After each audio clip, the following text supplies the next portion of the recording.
All right, well, welcome back to Happy Hour with Heather and Guest. It's been a little while, but we are back. This is episode number 140. And today we have a special episode because we're going to discuss, amongst some new releases from some bands we've worked with in the past, we're going to talk about Ozzy Osbourne and Black Sabbath's final appearance. Yeah, I'm so glad that we got to see that. Yeah, me too. So for those of you who are thinking, Heather and Andrew, did you fly to Birmingham? We did not. We watched it online, and I was able to position my phone so that Heather could watch my screen from her phone. So it was like we were watching it together. Yeah, it was fun. Yeah, it was cool. So do you want to start by talking about Ozzy and Black Sabbath, or do you want to talk about the releases? I was thinking maybe we could talk about the releases first, and then we could talk about the Okay, Black concert. that works for me. Okay. Yeah, so we have a band called Seum, and they sent us. They have a new single. It's called "Sad Live Ahead."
And this is their first song with clean vocals, and it's the first single from their upcoming release. So my favorite thing about this song is they do mention Ozzy, which is like so fitting since we're going to be talking about Ozzy and Black Sabbath in their final show. Labatt is a Canadian beer, which I saw is now owned by Anheuser-Busch. So that could be a whole other separate topic that we could talk about, but I'm going to leave that aside for now. But I'll save that one for another time. But I really like the clean vocals, and I like how they mixed it up with, harsh vocals. So there's clean vocals and there's harsh vocals. And the song I like how it's really heavy. It's got that sludge, bass guitar. It's really sludgy. And the vocals, I think if you're a fan of sludge, you're really going to like this. And I think they knocked it out of the park. Yeah, we have a long and storied history with Seum. Way back in the day, I had reviewed a band on A Fistful of Faithful called Lord Humongous, which I was drawn to just because that's the name of a character from Mad Max the Road Warrior. And I think one or more of the members of Seum had been in Lord Humongous, or that's how we both got on each other's respective radars. And then they were just starting out, so they would send music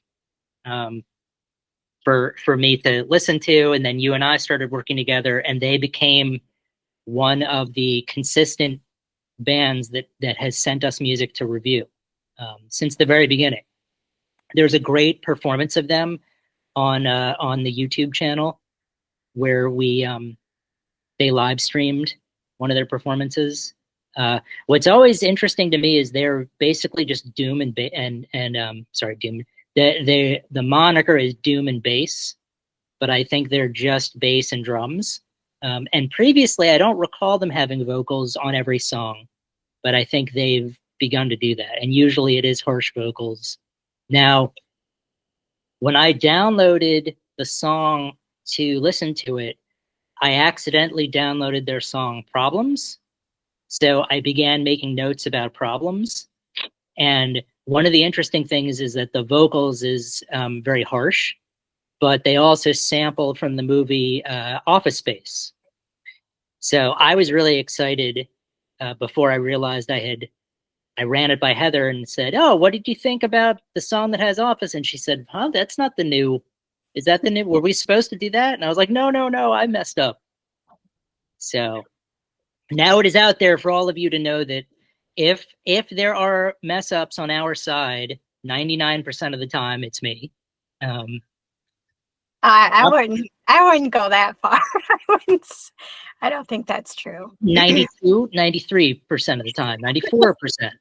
Okay, well, either way, yeah, my first thought when I heard this song was Labatt, which I only knew as the brewery. And I guess it turns out, because I did look it up. So sad is the mood, Labatt is the drink.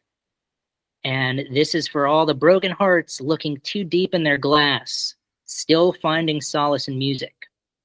We love to try new stuff, and Sad Labatt is our first song with clean vocals. It is also the first single on our upcoming third album. We hope you will love us when we are smooth as much as when we are rough. So I would say from at least from us, we still love them smooth and rough. Definitely. So you've achieved your goal on this one. But I'm glad that I picked up Labatt was indeed intended to be. It wasn't symbolic of something else. It actually is the brewery that they're talking about. And it's been a while since I've been staring into that beer bottle that's slowly disappearing. But I do remember quite vividly that feeling. So well done. You've managed to put it in a song. Yeah, and then Black Sasquatch has a new EP. It's called Sighting. And there's 5 songs on this EP, and I especially liked the last 2 songs.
Ohio Bomb Train and We Are Not Alone.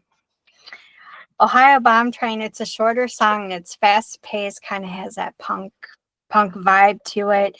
Great guitar riff, really catchy and kind of anthemic. And then We Are Not Alone is a longer song. It's the longest on the EP. It's the last song on the EP, the final song. I didn't realize it had been 3 years since they've released an EP. It's like, where does the time go? But I saw they also made the June Doom charts, so that's pretty cool. And I just think it's so well deserved, and congratulations to Black Sasquatch. Yeah, Black Sasquatch is another one of those bands like Seum that has been with us for a very long time. Seum is, I think, out of Montreal. Black Sasquatch is out of Ohio. And yeah, it's interesting because Black Sasquatch kind of like this album felt a lot like stoner rock to me. Like especially the last song, "We're Not Alone," I felt had like a Fu Manchu type feel to it. But I did read something on Desert Cyclist that reviewed the album that talks about how there's maybe a touch of Hive's bounciness thrown in for good measure.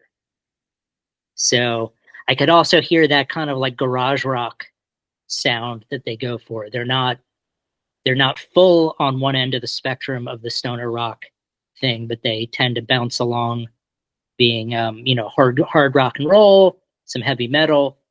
This particular one had a bit of a Fu Manchu feel to it, and I didn't realize it had been 3 years either.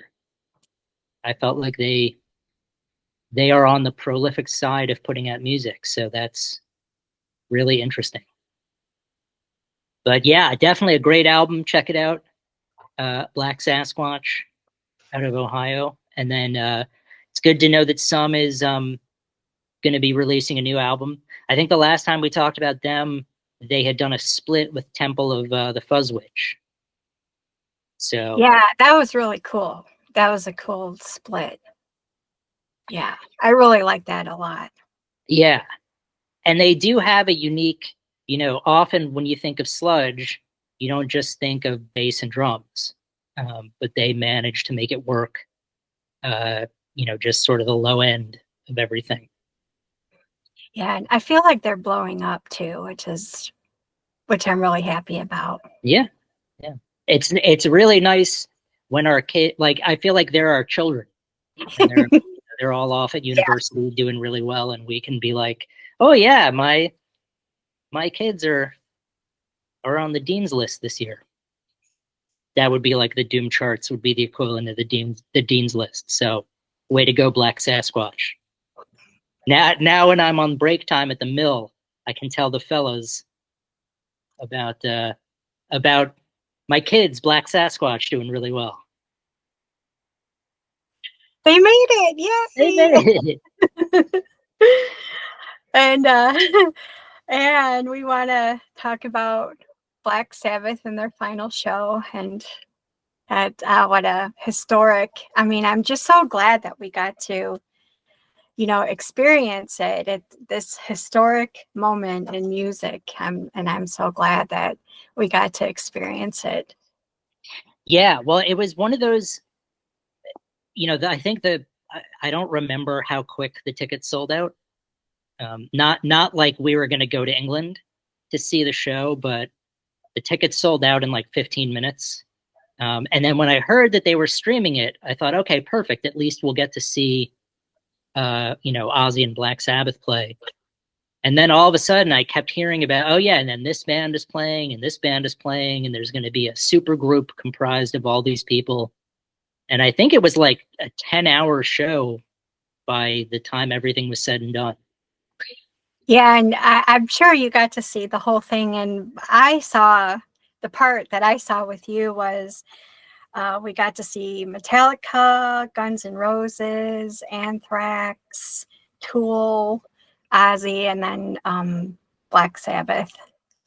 And that was really cool. Anthrax, I'm really glad I got to see them. They're part of the Big Four along with Metallica, and seeing them, that was really cool. And and Tool, I mean, like you said, that's, you were saying to me, that's one of the greatest voices in music of our time. Tool, I'm a huge fan of Tool.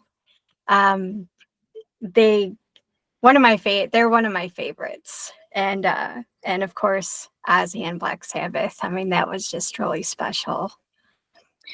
Yeah, well, what was interesting is when they streamed it, you couldn't adjust the stream at all. It was just whatever was on was being played. And then the second day, when you and I were able to watch it together, that's when you could forward or rewind or hit pause and stuff like that. So we sort of went through the list of who would be the best, since it is 10 hours long, like who would be the best ones to watch. Yeah, I mean, like Slayer and Alice in Chains also played, which is great. I feel like there was a representation of every group that had learned sort of from the Black Sabbath blueprint that I would have wanted to see that were there. Yeah, that was really cool. I think we may have seen, I think we saw a few of those bands live on Saturday. And then we went back the next day to watch the rest of them. But I'm pretty sure we saw Guns N' Roses playing live. Yeah, we did. Yeah. And what was cool for me is so every band played, their original hits that obviously make them incredible bands, but then they all covered a Black Sabbath song, and Guns N' Roses covered Sabbath Bloody Sabbath, which is probably my favorite Black Sabbath song. So not that I'm ever, I was, when Appetite for Destruction came out was 1987, I was 9. So it's not like I was going to go see Guns N' Roses. I think they toured with Metallica in 92. So I think I was in 8th grade. And I think they played Madison Square Garden, so I technically could have seen them. But I don't know if that was, that was right before the show fell apart. So odds are I'm probably not going to see Guns N' Roses, at least when they're in their prime. But this was a really and also seeing them cover my favorite Black Sabbath song was phenomenal. Yeah. I had never seen Guns N' Roses. I have seen Metallica. I have seen Tool and Ozzy, but I had never seen Guns N' Roses, and I had never seen Anthrax live. So that was really fun to watch. Yeah, and it is. It's interesting. So I told you this, but so Ian Gillan, who is the lead singer of Deep Purple, was going to do a project with Tony Iommi. And I think it was just going to be an original thing, but the studio pressured them to call it Black Sabbath because they had the name and it was a recognizable name. So that's how Born Again became a Black Sabbath album.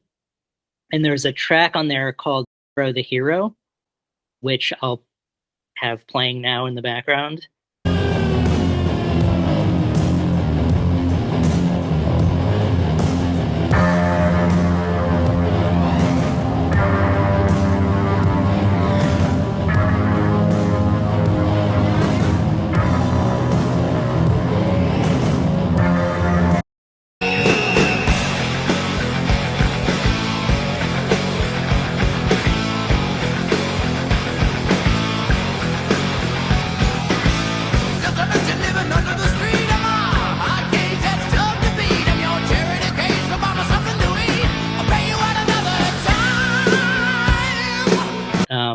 But apparently the hero is what inspired the riff for Paradise City by Guns N' Roses.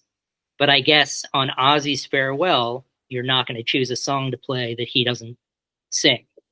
So, yeah. But if you're curious, I think that's where, and I'll have them back to back on this right now. But anyway, that's one of the things I interrupted the show to tell Heather about as we were watching it. Yeah. And then when we were watching Ozzy, when he was singing, Mama, I'm coming home. And then just like they panned the audience and the tears that were coming down. And it was like so emotional. And I actually found myself getting choked up, just thinking about how long they've been doing this and the years spanning their career and all that they've accomplished, and just, you know, thinking about Ozzy and him not performing anymore. Because I mean, God, you know, practically my whole lifetime they've been performing, and for him, that this is the final performance was just really emotional. So Yeah, it was. I mean, it's interesting too because so Ozzy did his solo set with his band, and then Black Sabbath closed the show. Um, and I think the song "Mama, I'm Coming Home" was the only song that they played that wasn't off his first solo album. I think all the rest of them were from that first year. Um, and then I think I interrupted for my second tidbit where lyrics to "Mama, I'm Coming Home" were written by Oh yeah, that was the other thing. Lemmy was really the only person that I thought was missing. I mean, obviously Randy Rhoads and stuff like, but I felt like it would have been complete with Lemmy being there, or at least if they had made a gesture toward him, because he wrote lyrics to 4 of the songs on that album. And I think I heard him giving an interview once where he said he made more money in royalties off of writing those 4 songs than he had in 15 years with Motorhead. So, but I mean, given everything that could have happened or could have gone wrong, I felt like they did a really great job. It was interesting. While it was being streamed, you could see comments. And of course, the comment every time the video lagged, the comments would just, and I'm like, we're part of this, historical event here. Like, yeah, stop complaining. yeah, Stop complaining. Oh, and they raised a ton of money for charity too, which is phenomenal. they did. And then we got to see the original members of Black Sabbath closing it out, which I had been fortunate that in 2016 I got to see them on their final tour. They played in Virginia, and I went. But the original drummer Bill Ward wasn't on the tour, so this was great to kind of see the 4 of them back together again. And yeah, and since we've watched the live stream, I've seen, there's this video up on YouTube now of the, different performances. And then I've seen a lot of clips on, Instagram, a lot of behind the scenes type stuff. And it's really cool. Really cool. And like I saw on Instagram a clip of Ozzy meeting Axl Rose, and I was shocked that they've never met in person before. I couldn't believe that. I could not. That just blew my mind. And Ozzy's so humble, and he's like, "Oh, I'm getting to meet the legend Axl Rose." I just thought that was so cool. So there's a lot of behind the scenes videos that you can watch too, stuff going on, backstage, and with the different photographs that the photographers were able to capture, and the different videos, and it's just such a phenomenal, like you said, historical event. yeah, Yeah. no, I'm glad we got. I mean, there was during COVID. I remember I bought a live stream of a show, and I remember watching it, thinking like, okay, this is fun. I get to see these bands. I'm not there, so, but it felt different. Like this felt like, okay, well, I wasn't going to be in Birmingham, and I probably wouldn't have been able to get tickets. And this was so monumental. And where else are you going to see the bands even just the bands you listed? Forget about the rest of the other 6 hours of music that they had. Yeah. And it was cool to see like everyone who was there really wanted to be there. It was never, I never got the sense that like someone felt put upon to go to this thing and they were looking at their phone the whole time. Everyone in the crowd was there for the same thing. Yeah, and I remember like being at my dad's house a long time ago. Bless you. Thank you. And he would purchase concerts. Like he purchased an Ozzy concert once. He purchased an Iron Maiden concert once. Like I've never seen Iron Maiden live in person, but I saw their concert on TV. And it's of course it's not the same, but it was still super fun to watch. Sure. And sure. I think as technology gets better and better and better, I think watching online is a lot more commonplace now. Sure. Well, and streaming and yeah. But this was great. I'm glad we got to see. Of course, who knows what'll happen in the future with with further. I mean, I would imagine Ozzy's condition is going to preclude him from really being able to do anything. Yeah. And I guess he has a memoir coming out now. Yeah, I'm actually really excited about that. Sounds like it's going to be really good. Yeah. Good old Ozzy. And Black Sabbath, I mean, they're one of the most influential bands out there, and we both love doom, and praise Black Sabbath. Yeah, they are giving the us all these doom bands. Mm-hmm. Well, what's nice is their legacy will, there are enough bands out that are using their influence. Like what's really great when we talk about a lot of these doom bands, you can see that they're influenced by Black Sabbath, but they're not copying what they did. Like they're taking it and making something, good from it. So I'm excited about that. Yeah. The music will live on and influence even more people and more bands, and so that's the great thing about it. Yeah. And I'm glad we got to witness history together. That was a lot of fun. Yeah, I am too. Because I probably wouldn't have been able to watch it if it wasn't for you. Well, so I'm really glad. Glad you included me in. Of course. It was. I mean, half the fun was looking over the phone screen to share tidbits with you about trivia. So, but yeah, if you get the chance to watch highlights, we didn't watch, but Youngblood, who I guess is a new musician, did a really great cover of the song Changes. So there are probably clips that are on YouTube of individual songs that you can check out that people really just knock them out of the park. And yeah, go check out the latest from Black Sasquatch, Sighting. Sad Labatt from Seum, which I don't know when their album will be released. I'm sure we'll find out soon. But speaking of keeping the music alive, go check out those bands.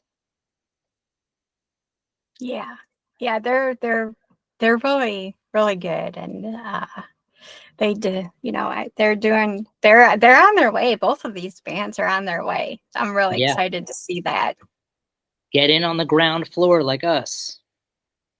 Be able to go to the mill and tell the other fellas and ladies about how proud you are of your kids.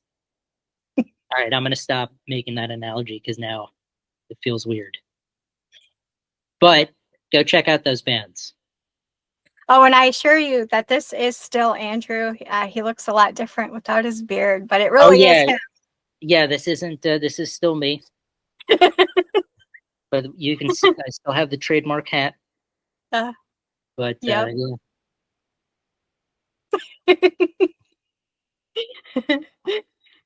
Well, thank you. Yeah, no, thank you. And we'll be back again with more tunes at some point.